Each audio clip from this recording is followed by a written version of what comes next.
Hola, voy a gritar un poco más porque estas salas tienen una acústica increíble.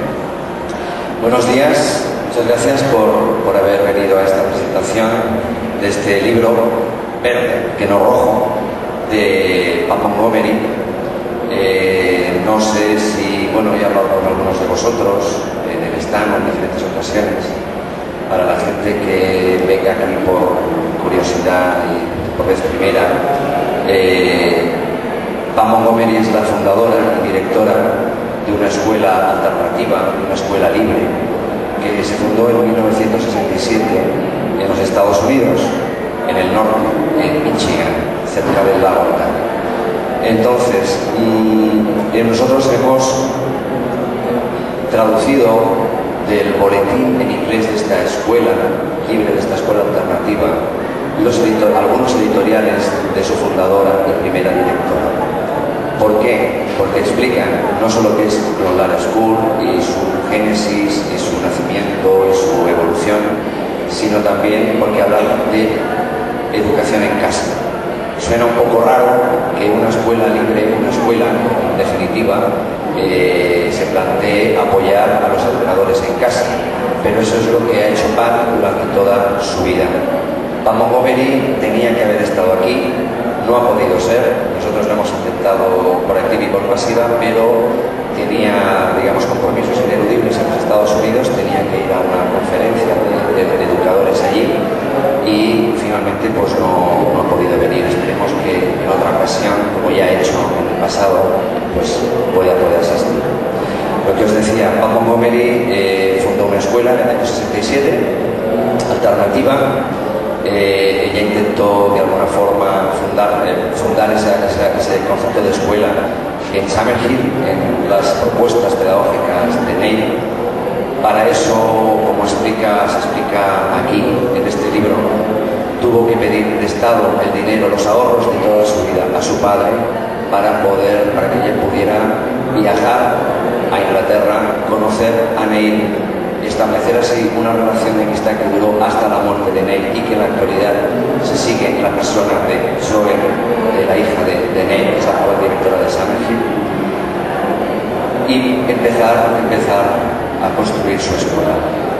Neil, de alguna manera, le negó el permiso para fundar Summerhill porque le adujo que de Summerhill solo había uno y estaba ahí, y esa era Summerhill, y que ella en todo caso lo que tenía que hacer era sacar la escuela que tenía dentro de ella. Y es lo que ha hecho Pat y todo el equipo, sobre todo Jim, a cuya memoria está dedicado este libro, que murió, el marido de Pat murió a finales del año pasado. Me he perdido, estaba diciendo, me suele pasar, es cuestión de edad, no ríes, que os pasará. A ver, entonces ellos tuvieron que pedir prestado el dinero al padre de los ahorros de toda la vida del padre de Pat, y ella pudo visitar y conocer así Summerhill en presencia y poder hablar con él. Y a la vuelta, con mucho sacrificio, con mucho esfuerzo, todo esto se explica aquí, empezó a crear esa escuela. Empezó como tantas escuelitas libres hay en España y en otros países, de manera muy humilde, de forma muy vocacional, con mucho sacrificio y con muchísimo esfuerzo. No fue hasta finales de los 90 prácticamente que el actual edificio, que es precioso, que es el que aparece en la fotografía de la portada, de aquí, pues hace esta idea que está justo ahí en la pantalla, y hasta finales de los 90 no se pudo construir realmente este gran edificio, este gran campus, que para nosotros es Clolara, desde nuestro punto de vista europeo, ¿no? Ahí es todo a lo grande, ¿no? Y es una escuela humilde, sigue siendo una escuela pequeña, privada, reconocida por el Estado, y que funciona pues de manera presencial. Hay alumnos diurnos que existen allí. Es una escuela diferente. Cuando yo fui a los Estados Unidos por vez primera para ver in situ cómo era Clolara, la escuela donde están inscritos mis hijos, me quedé muy sorprendido. Es la primera escuela que yo he visto en mi vida y que no he vuelto a ver ninguna otra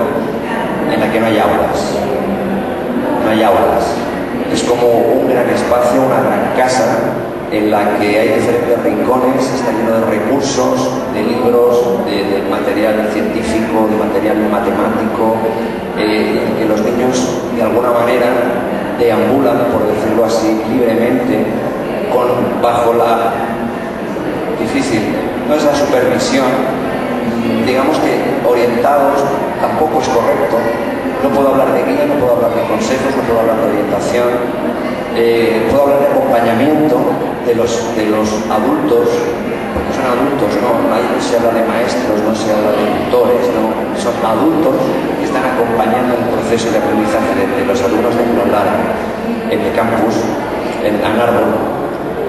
Y digo que no hay aulas, yo me he sorprendido, el hijo de uno de los, el hijo pequeño, uno de los hijos de Pat, tiene dos. Chai estaba a la sazón pues trabajando como adulto encargado, por decirlo de esta manera, de la parte, digamos, de lengua y literatura inglesa, y estaba dando la clase, entre comillas, en una gran sala en la que no había ni un solo pupitre, ni una sola mesa. Había dos literas y varios sofás y sillones. Esa era la clase. Y había un niño que creo que es el mayor de Chandra, que es la actual directora, es la hija de la actual directora de Clonlara, estaba dando saltos en la litera. Yo, para mi formación pues más tradicional, aunque he sido muy crítico con el sistema escolar, pues eso me chocó, pensé, esto no sé si realmente es un buen sitio para que un niño aprenda. Vi que otros estaban jugando, dando vueltas, y Chai tenía otro niño en su falda, sentado en sus piernas, ¿no? Y Chai hablaba y comentaba y parecía que estaba pues hablando sobre un libro que estaban leyendo. Y yo pensé, a este pobre desgraciado no le hace caso a nadie, en absoluto. Empezó a contestar que estaba dando botes en la cama, y acto seguido, casi por orden, empezaron a intervenir los demás. Es un concepto distinto de educación. No es el único, pero sí que es un poco la filosofía que tiene Clonlara.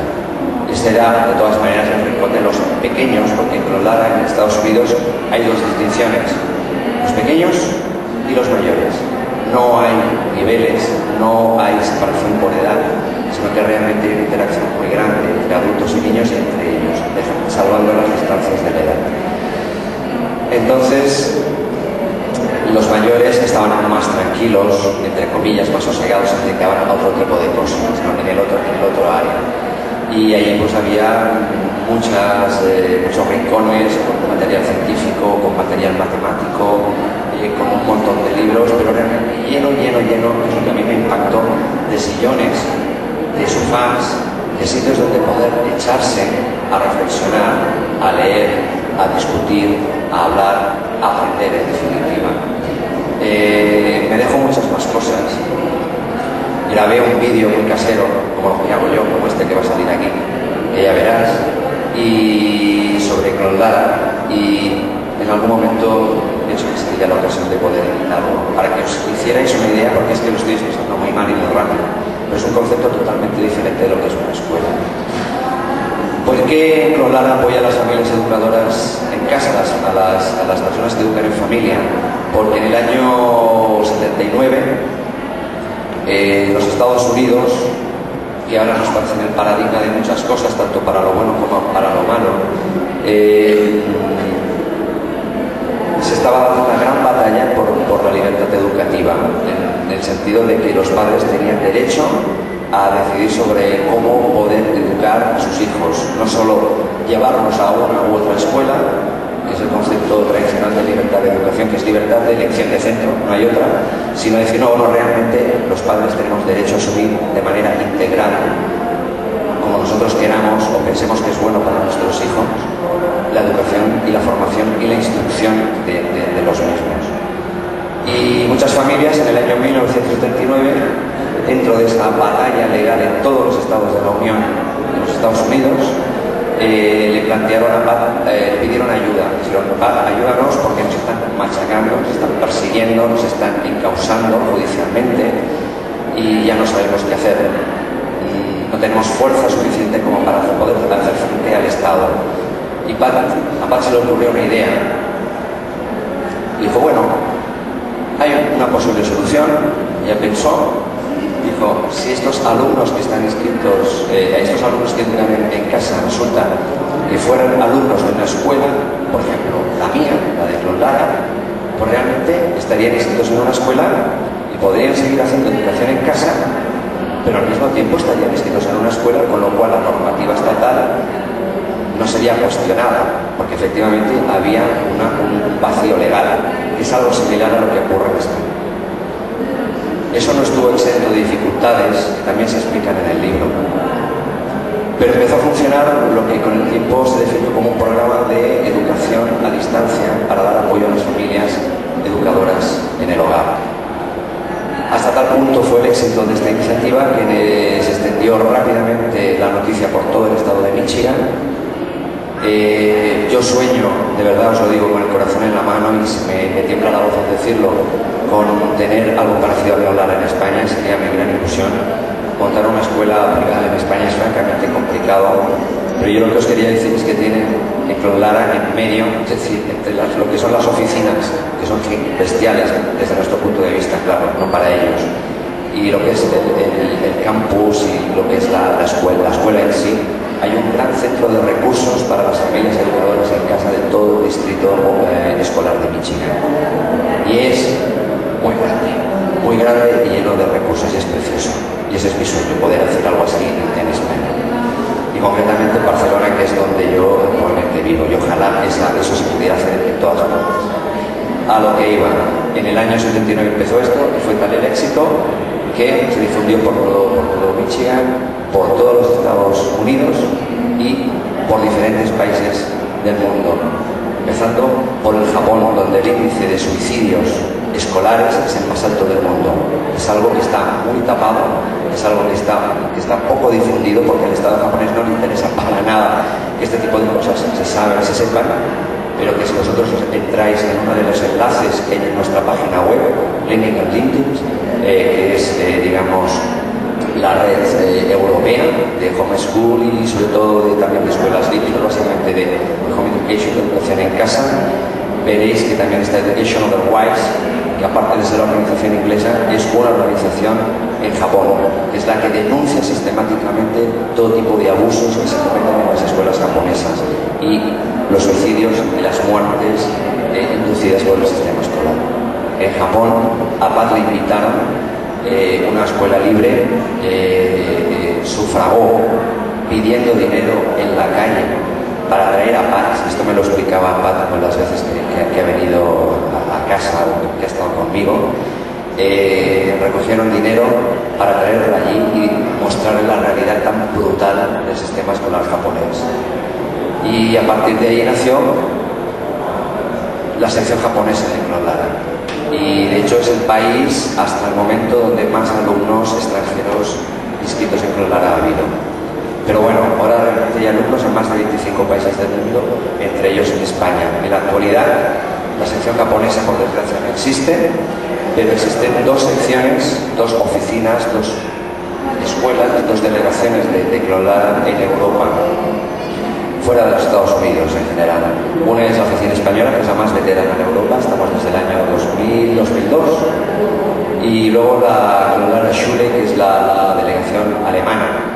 En Alemania, homeschool, educación en casa, no solo no está regulada, que es lo que pasa aquí, es que está expresamente penalizada, sancionada y perseguida. Y es donde está la otra sección tradicional de Clonlara. Bueno, yo creo que de momento es suficiente para daros una idea de lo que es Clonlara School, de cuál ha sido un poco el motor de inicio de arranque de esta iniciativa. Y yo creo que le voy a pasar el turno. Es que he sido muy maleducado, muy bruto, no me fijo en los detalles, perdonad, no me he presentado. Yo me llamo, sí, la importante que es Pat, que nos hubiera encantado que estuviera aquí, y Jim, que desgraciadamente no puede estar. Bueno, yo me llamo Javier Alán, Xavier, me da igual, y soy, digamos, el responsable o irresponsable, depende de para quién, o depende de cómo se mire, de esta iniciativa en España. Llevo pues bastantes años en estos menesteres, y un poco, como explica Pat en su libro, no vengo del mundo de la teoría. Yo trabajo como profesor de instituto por el momento. Tengo muchas ganas de enviarlo al paseo, estoy harto del sistema escolar, muy harto. Y vengo de la realidad, vengo de la vivencia y no vengo de la teoría, un poco como Pat. Pat tiene un camino análogo, yo creo que por eso me llamó tanto la atención la figura de Pat, lo que es Clon Lara.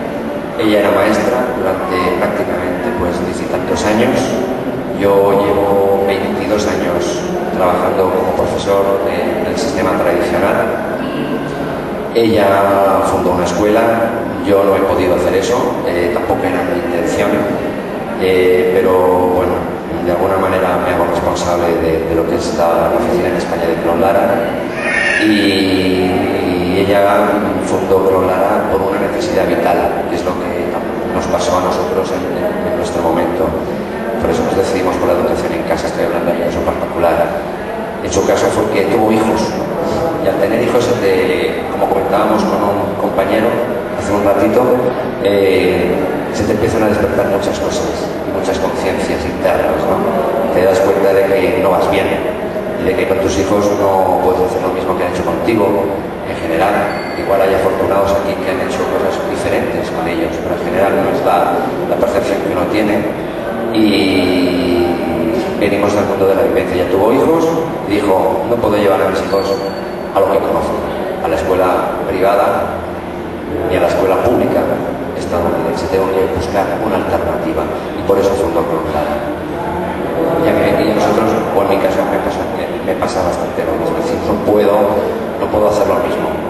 Y entonces mis hijos están inscritos en Clon Lara desde que el mayor tenía 6 años. Ahora tiene 19. Y tengo 2 más, y los otros no han pisado jamás un aula de manera obligada. El mayor, por desgracia, sí, 1 año, y con un curso fue más que suficiente. Ya hubo bastante. Bueno, y voy a ser más maleducado aún, y voy a hacer que se presente ella misma, ¿no? No hay igualdad, toma igualdad. Venga. Gracias. Hola, buenos días. Yo soy, mi nombre es Carmen, y soy una madre de las muchas que hay que han matriculado a sus hijos en Clon Lara. En nuestro caso fue una necesidad de desescolarización. Antes, la charla que había en esta sala era sobre dificultades de aprendizaje y dislexia. Nuestros hijos son disléxicos, y eso trajo problemas en la escuela. Ahora diría casi que afortunadamente, porque educar en casa es lo mejor que nos ha podido pasar. Son innumerables la cantidad de ventajas que tiene frente a llevar a los hijos al colegio en lo que se refiere a felicidad familiar y a la libertad de enseñar, de aprender, de educar. Y son cosas que a veces es difícil explicar a los demás, y cosas por las que cuando Xavi propuso editar este libro, nosotros nos animamos a apoyarlo, porque yo soy parte de, aquí hay, en la contraportada dice Asociación Cultural TREM. Es una pequeña asociación en Extremadura haciendo locuras, y apoyamos esta iniciativa porque de una manera muy sencilla, describe de una forma bastante coloquial. El libro se lee aproximadamente en media hora. Lo que pasa es que después uno necesita comentarlo, compartirlo, y yo tengo aquí con los dedos señaladas las partes que me gustaría compartir con ustedes y que explican de una manera fácil todo eso que yo en los últimos 6 años quiero comunicar a los demás acerca de por qué saqué a mis hijos de la escuela y no los he llevado a otra, o he probado con otros modos, sino que hemos optado por educar en casa. El primero, claro, cuando uno lee parece siempre muy obvio. Hay un capítulo que dice el último estudio sobre mecanismos de aprendizaje en la infancia. Esto fue escrito en 1999, pero lamentablemente en educación no nos quedamos anticuados porque no hemos dado los pasos necesarios para aplicar este tipo de cosas en nuestro sistema, de manera que cosas que vienen de los años 60 siguen siendo innovadoras y novedosas, lamentablemente. Bien, este capítulo dice así, y esto es una pregunta para que ustedes se la contesten. ¿Cuál es la mejor manera de enseñar a sus hijos, en este caso de educación infantil? La terminología común del ámbito de la cocina. ¿Bien? Respuesta A. Hacer que practiquen con tarjetas didácticas de vocabulario. Respuesta B. Señalar una cuchara, un hueco, el horno y repetir lentamente el nombre de cada uno de estos objetos. Respuesta C. Hacer un pastel.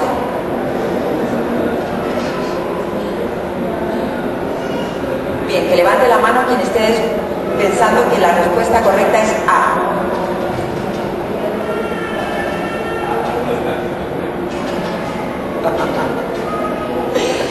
Bien, cuando uno educa en casa, obviamente hace muchos pasteles. Hace cosas. Yo tenía a mi hijo menor, que era un fanático de los dinosaurios y tenía realmente muchos y graves problemas con las matemáticas porque tiene discalculia. Y hacía una cosa tan absurda como vivíamos en un pueblo, ir a un descampado y enterrar cosas, taparlas. Y entonces, pasados unos días o semanas, decíamos, vamos a hacer excavaciones, porque él quería ser paleontólogo, ahora ya no. Y entonces íbamos excavando por acá, por allá, hasta que llegábamos al lugar donde yo sabía que estaban enterradas aquellas cosas, y ellos las encontraban, y entonces cuadriculábamos, y entonces calculábamos, y de repente hacíamos matemáticas, pero ellos no lo sabían. Pero las estaban haciendo, porque es como aprender a hablar. Uno no sabe que está aprendiendo a hablar. Todos hablamos correctamente, aunque no sabemos exactamente cómo se llama cuando estamos nombrando una acción, el verbo, cuando estamos poniendo un pronombre, pero lo decimos bien porque lo hemos practicado, nos hemos equivocado, nos hemos corregido, y eso es algo que lamentablemente en las aulas todavía no se lleva a cabo, que yo no digo que no sea posible, pero hoy por hoy no es un reto que la mayor parte de los educadores o educadoras se planteen. Este libro ha pasado muchas correcciones. Nosotros en la asociación somos poca gente, pero a veces es una ventaja. De manera que tenemos un socio que es filólogo, hizo la revisión ortográfica, él es profesor de instituto y quedó horrorizado. Y es un amigo personal muy querido y es parte de la asociación, pero aún así decía, ¿quién es esta loca? Y curiosamente otro de nuestros socios, porque la diversidad es importante, ha sido asesor del Ministerio de Educación en la pasada legislatura con el Partido Socialista. Él fue asesor de educación cuando la creación de la LOCSE y se leyó el libro y estaba encantado. Y decía, es un libro súper sencillo, no es teórico, pero dice todo lo que nosotros queríamos conseguir con aquella ley. No estaban juntos, estos dos socios de tren, pero yo he comentado con ellos, claro, así nunca vamos a llegar a nada. Los asesores del ministerio tienen unas ideas de algo ideal y los que están a pie de calle se horrorizan con la posibilidad de dar una libertad a los niños y a las niñas en las aulas. De manera que me parece que el camino está un poco difícil y tortuoso. Después, cuando uno lee el libro, encuentra incluso consuelo. Hay un capítulo que se llama Las pequeñas raposas, donde Paz comenta acerca de cómo sobrellevar la presión social, porque siempre estamos yendo a contracorriente y nos van a mirar raro, nos van a criticar y nos van a decir que locos, lo que están haciendo va a traer problemas a sus hijos. Mis hijos han crecido y yo he estado escuchando siempre que iban a ser, bueno, lo primero, afeminados, porque claro, tantos besos, tantos abrazos, tanto contacto no podía ser bueno. Y lo segundo, muy dependientes, porque todo el tiempo con tus padres hace que no puedas volar solo.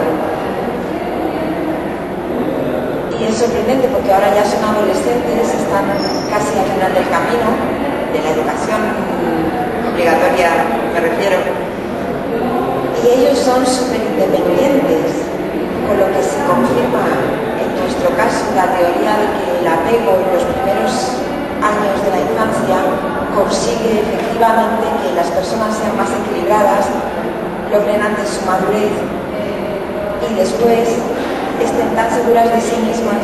Nuestro hijo mayor con 17 años va a negociar con la concejala de cultura del pueblo y yo digo, pero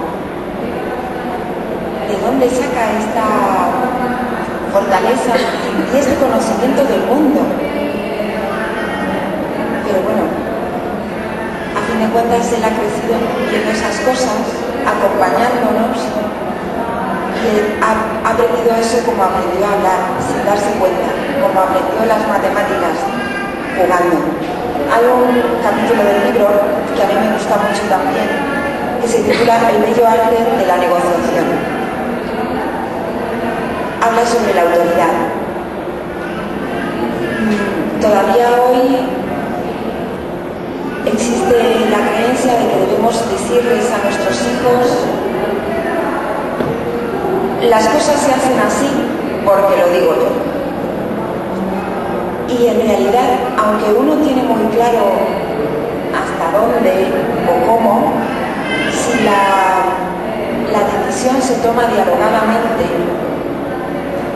es una decisión tomada por ambas partes, no es una imposición y se logra que la responsabilidad se asuma libremente.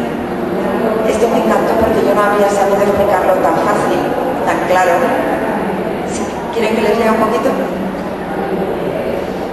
Bien, es el caso, ella era estudiante todavía, estaba en casa de uno de sus profesores de pedagogía y este hombre tenía un niño de, no recuerdo ahora si era entre 8 y 10 años y no se quería ir a la cama. Y ella pensó, ahora vendrá un drama en que el padre le dirá, te tienes que acostar porque mañana hay colegio, pero no. El padre le dijo que era hora de dormir, el niño dijo no quiero ir, el padre le dijo de acuerdo, te dejo 15 minutos más, el niño dijo eso es poco, y entonces el padre le dijo de acuerdo, te dejo 25 minutos, pero tienes que ir a ponerte el pijama y lavarte los dientes y luego bajas. Y él aceptó. Y no hubo drama. Lo hizo así y cuando llegó su tiempo cumplió su palabra. Y se fue a la cama. Ella dice, la negociación, ¿qué arte tan útil? ¿Dónde sino en su hogar puede aprender una persona a negociar? A A la hora de tomar una decisión, algunos padres sienten que compartir el poder con un hijo equivale a abandonar su papel de padres. Albergan un temor subyacente, pues dan por sentado que perderán parte de su autoridad si acceden a negociar con sus hijos. Con los años me he dado cuenta de que la negociación enseña a un niño cómo las dos partes implicadas en la toma de una decisión o en la resolución de un asunto potencialmente problemático se benefician de una mejor percepción de lo que constituye una interacción clara entre seres humanos. Negociar es algo que no sabemos hacer porque no lo hemos hecho en nuestra infancia, y después resolver conflictos nos lleva a un desgaste emocional tremendo en nuestra vida adulta. Claro, si todo el mundo negociara en su infancia, qué fácil sería después relacionarse cuando somos grandes. Pero hay que empezar. Cuando a mí me criticaban por educar a mis hijos de esta manera tan blanda, yo siempre decía, porque me decían, no los preparas para la vida real. No, yo no he preparado a mis hijos para la vida real. Los he preparado para que sean constructores de una realidad más amable, para que ellos puedan continuar la tarea que a mí me gusta, que es la de un mundo donde la convivencia sea posible y pacífica y respetuosa. Más cosas. Ella habla de ser padre solo y lo escribe en noviembre de 2001 y sigue siendo actual. Es sobre este miedo que tenemos los padres a todos los peligros que acechan a nuestros hijos. Y perdonen, es que es un poco difícil.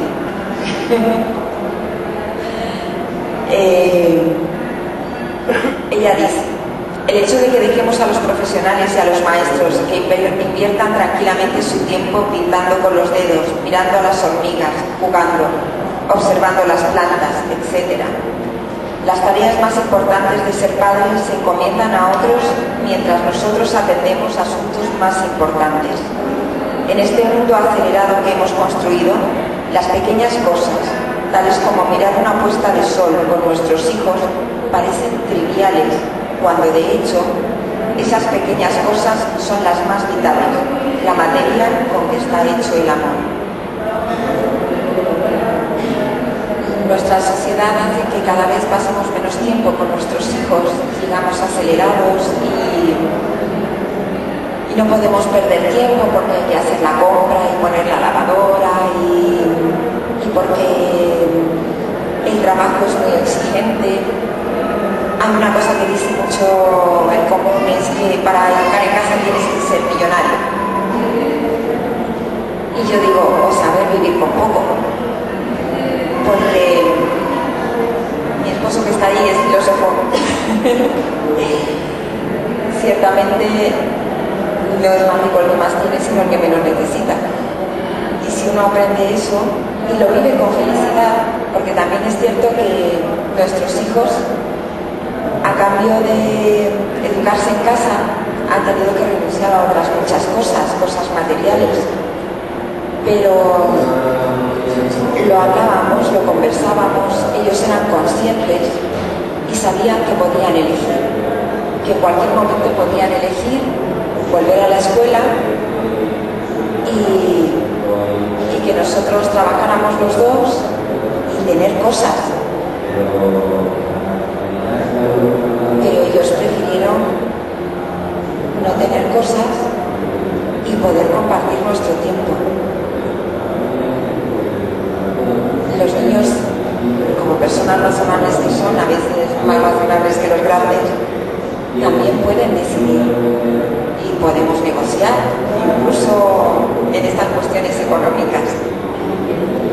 Y finalmente, bueno, a mí me gusta todo el libro, obviamente, pero es cierto que al ser artículos sacados del boletín, hay cosas que resultan un poco reiterativas, que se explican 2 y 3 veces, pero era imposible mantenernos fieles a los editoriales escritos por Pablo Montgomery y recortarlos al mismo tiempo, no hubiera sido correcto. Así que, bueno, cuando se dicen 2 o 3 veces, pues ahí están, y están dichas de otra manera. A mí me gusta ella, así que encuentro muy agradable como lo dice. No sé si es porque escribe bien o simplemente porque ella me gusta. Hay un capítulo que es un encanto y dice: los unschoolers son raros. Clolara Presencial es una escuela abierta donde también se puede ir por la tarde a hacer actividades y llega gente de toda la comunidad. Y cuenta una conversación que mantuvo con una chica adolescente que estaba ayudándole a buscar en internet un programa de la CNN. Y se pusieron a conversar. La niña iba al instituto y encontraba que los unschoolers son raros. Y dice así: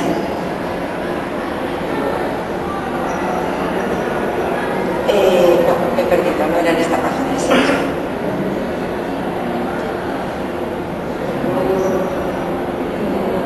Ella dijo: no tienen infancia, prefieren la compañía de su familia a la de sus iguales. No quieren ir a pasar el fin de semana en el centro comercial. Son raros. Entonces Pat, movida por la curiosidad, preguntó a los unschoolers que tenía cerca, que le confirmaron que efectivamente les parecía muy aburrido ir al centro comercial a pasar el sábado por la tarde y que preferían estar con su familia, con su entorno. Y ella les pidió que hicieran una lista de sus amigos. Y en esa lista los unschoolers incluían a sus hermanos, a sus abuelos, a sus padres, con lo que Pat termina diciendo que efectivamente son raros. Pero bueno, a ella y a mí nos gustan más. Creo que es el turno de que ustedes pregunten algo. Le van a llevar el micrófono.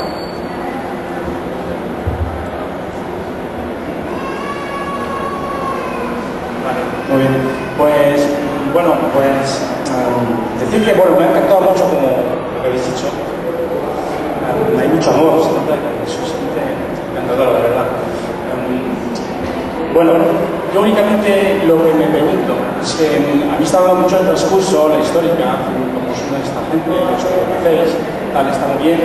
A mí lo que me interesa es saber si hay un método, si hay un enfoque pedagógico, si hay espacios donde podéis encontrar para poder hacer análisis de práctica, poder hablar de cómo negociar, porque sí hay que negociar, creo que no es fácil negociar, justamente, entonces cómo se negocia. ¿Qué es lo que es el miedo? ¿Qué es lo que es el miedo? En fin, hay que hacer formación, que la gente tenga el mismo lenguaje. Se ve que una secta, la gente tiene su personalidad y cada uno atrae lo que tiene, pero tiene algo común para que esa escuela que tienen ustedes pues tengan un conducto que vayan con algunos valores que se sostienen. Falta, digamos, un concepto en el cual me gustaría oír que nuestras escuelas existen. Y también deciros una cosa. Yo vengo ahora, me acabo de venir en este país, yo vivo en Suiza, nací en Suiza, soy hermano social, muchas cosas, escritor y educador también, y trabajo mucho con médicos allá en el aspecto familiar. El 80%, y también es una cosa que le pasa para España, el 80% de las violencias son intrafamiliares. Es decir que, claro, la familia, todo el mundo cree que es una familia estupenda. Yo creo que cada uno aquí empezamos a comprender bien esto y a reflexionar en nuestra familia, porque vemos un concepto de cosas que no van ni que son. Entonces, claro, eso de que cómo se hace el pastel, bueno, bien, pero habrá una manera de mejor hacerla, de que sea la más interesante para el niño, para el padre, para la madre, algo que sea placentero, con una buena pedagogía, con un buen enfoque, con algo que sepa hacer, y eso, bueno, pues claro, yo lo que me gustaría oír, pues, que sea un método deseable.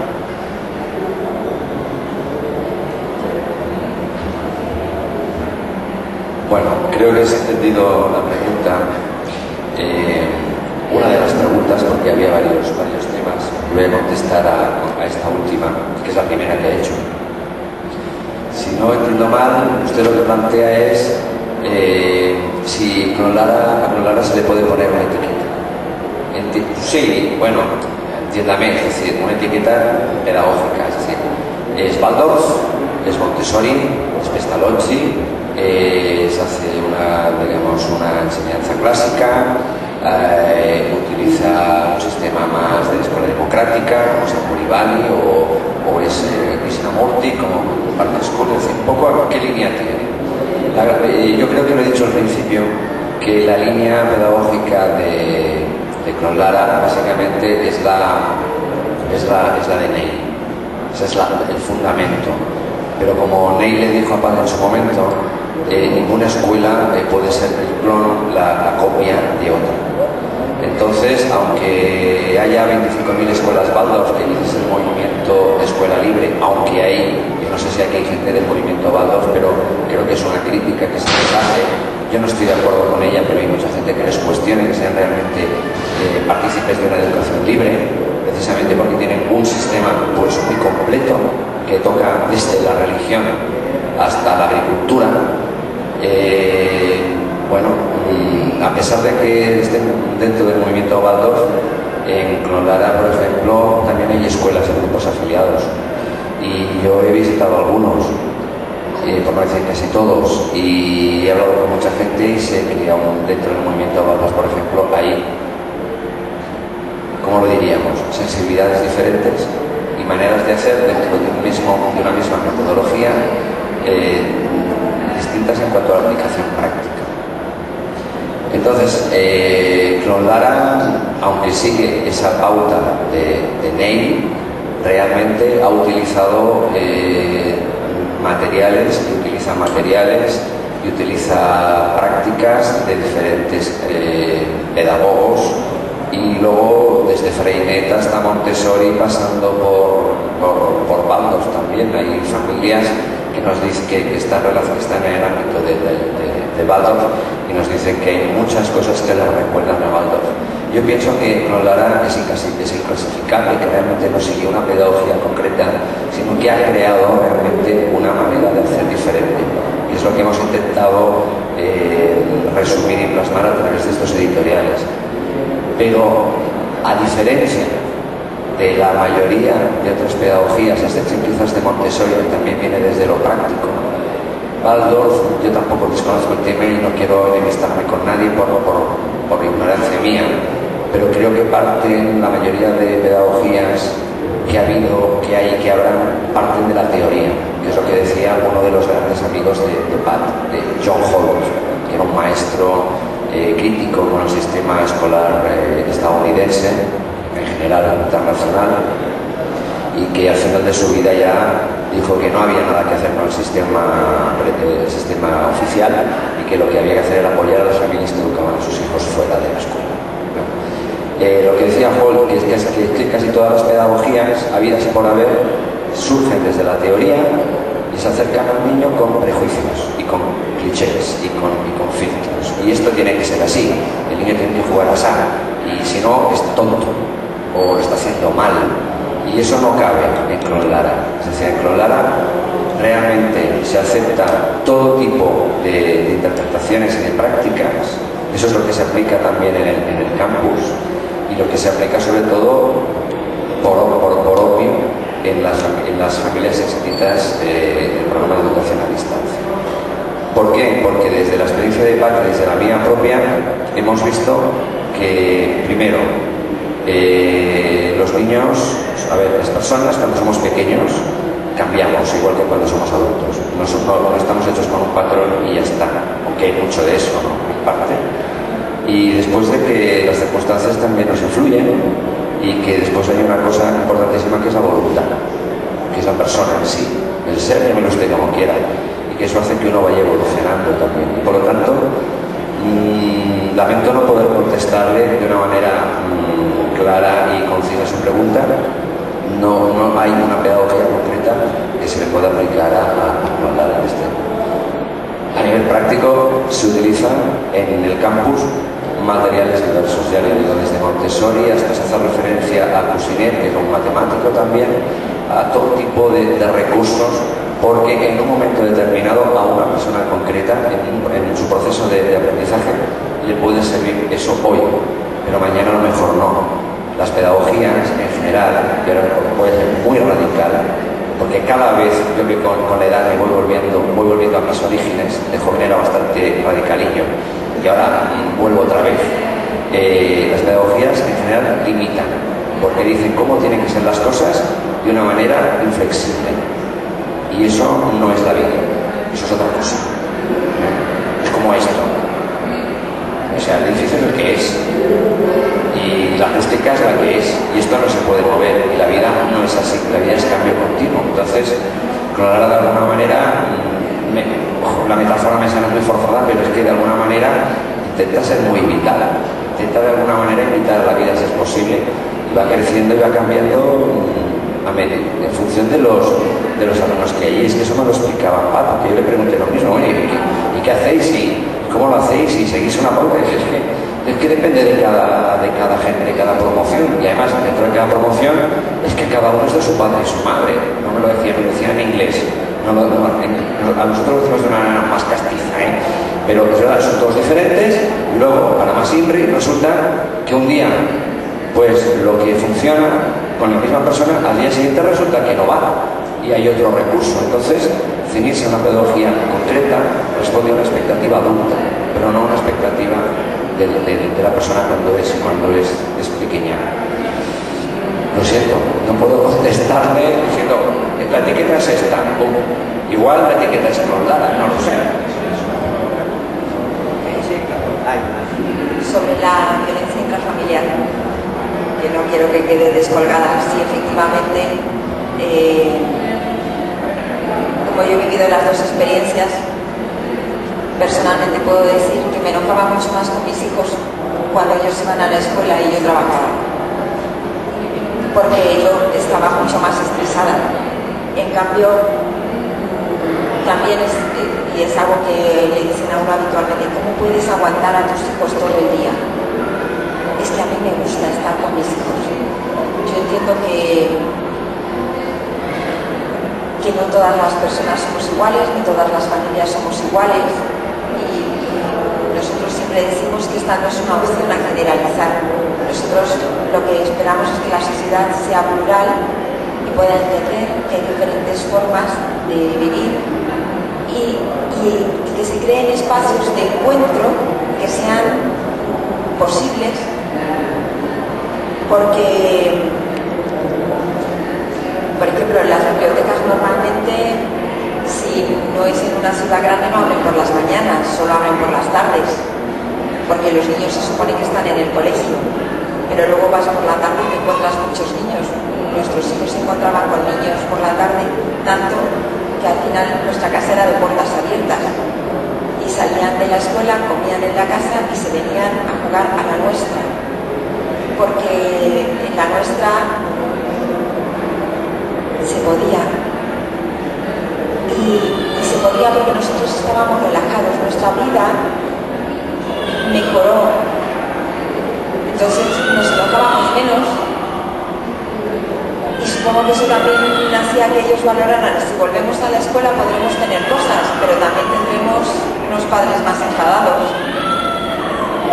que se sienten más agresivos, y luego uno se siente culpable porque ha gritado, y entonces creo que es cierto que nuestro estilo de vida conlleva mucha tensión y la violencia intrafamiliar aumenta, pero cuando uno se hace consciente y cuando uno educa en casa no es un capricho, siempre es porque realmente te gusta estar con tus hijos. Sí, teníamos aquí una pregunta.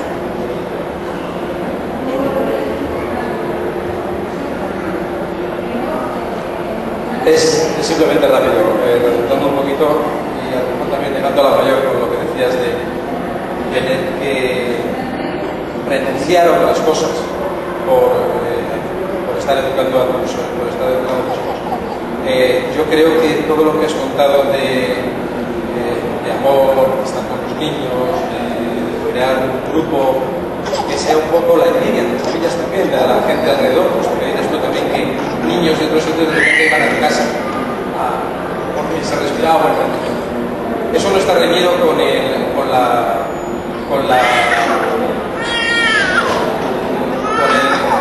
de alguna manera en la sociedad o el poder hacer otras cosas, ¿no? O poder realmente hacer otras cuestiones. No está en absoluto reñido.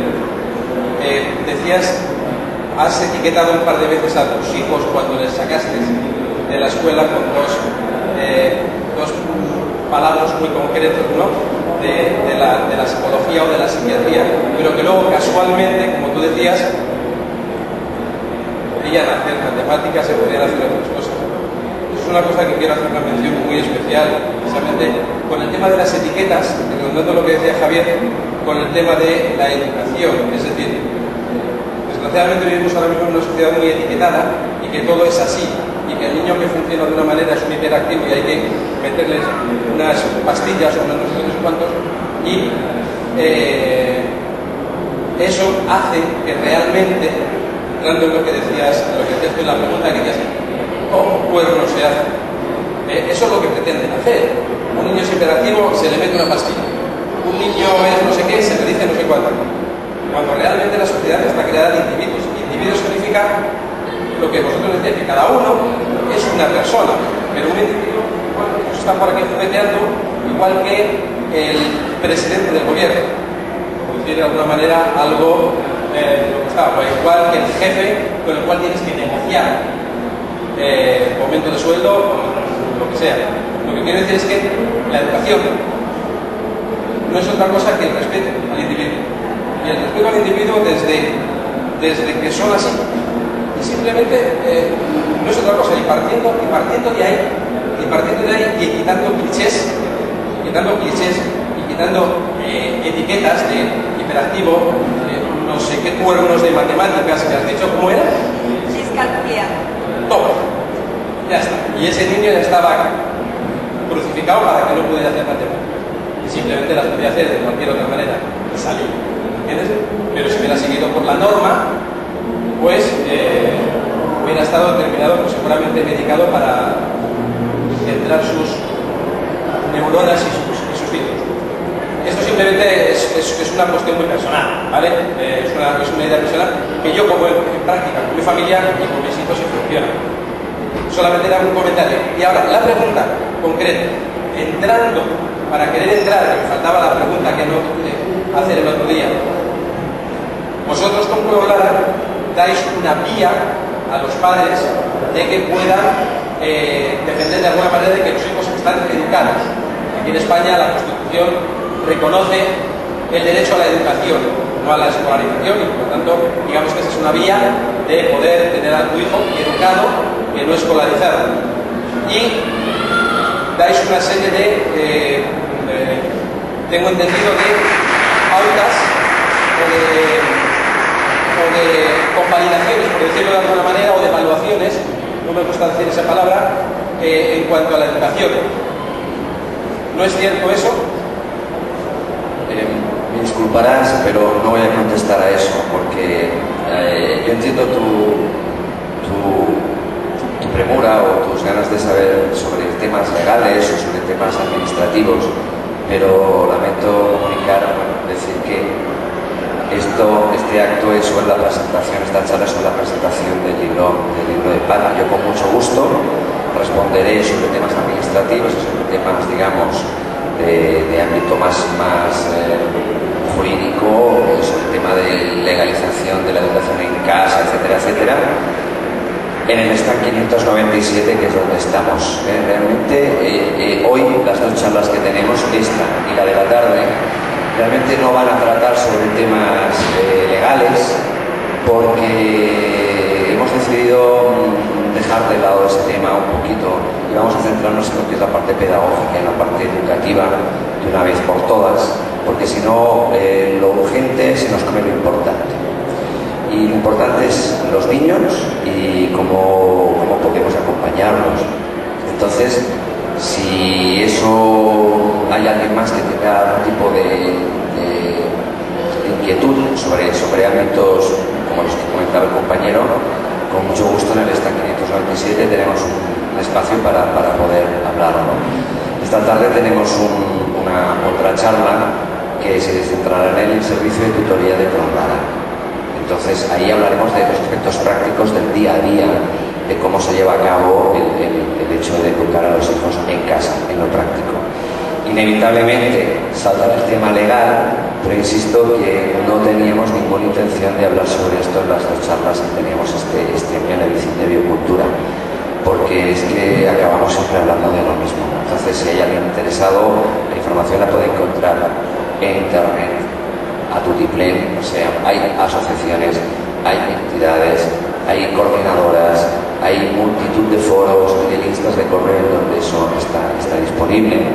Y yo, a nivel personal, y la gente del equipo, gustosamente atenderemos las peticiones en este aspecto, pero ahora está 597, me disculparás. Ay, Dios mío.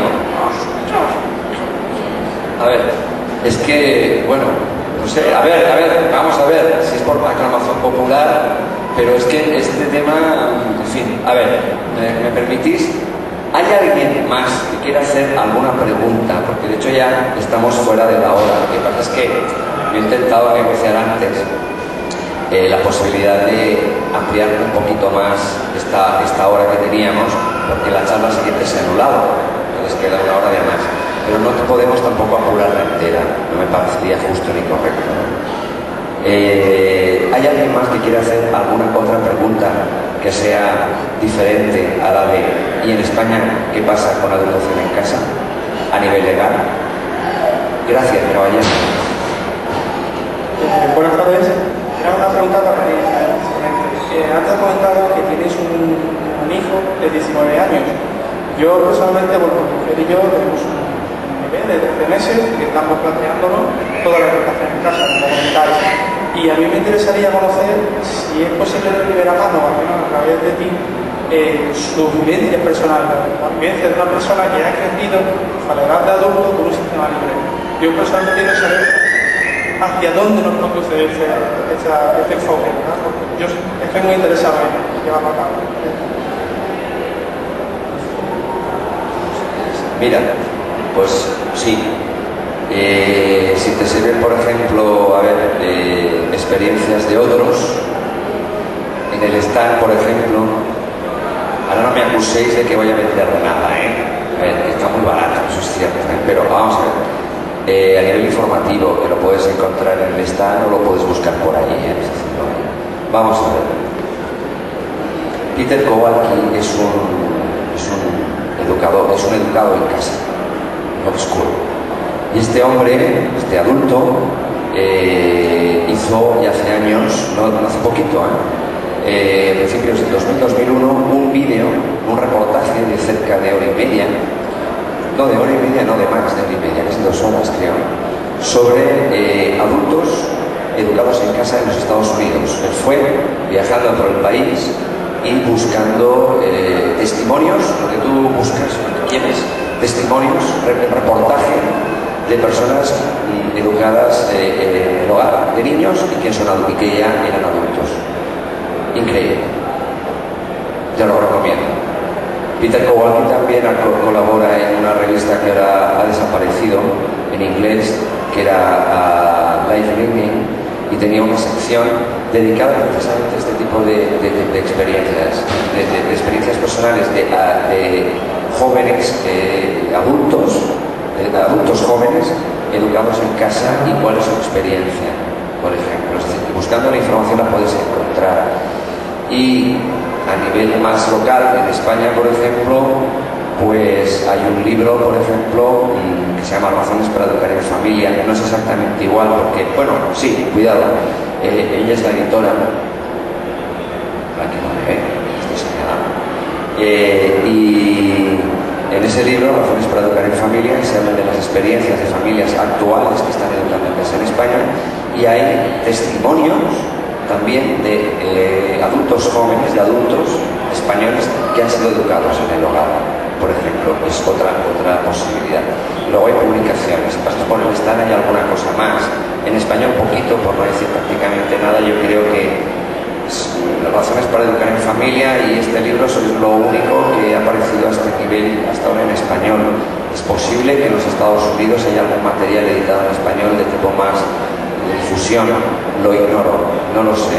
En inglés, lo que tú quieras y más. En toda tu vida no vas a poder leer tanto. O sea, hay cantidad de información en inglés. Y experiencias, y en francés también. Hay un ejemplar también hay libros, por ejemplo, que hablan de experiencias concretas. Y no sé si me dejo algo. Es posible. Luego, evidentemente, gente educada en casa en España, adultos ya, los hay. Los hay. Y famosos y no famosos. Hay de todo. Algo. Van 2 veces ya, ¿eh? Vale. Ah, ¿hay alguien más? Vale, venga. Acércalo, dale conmigo.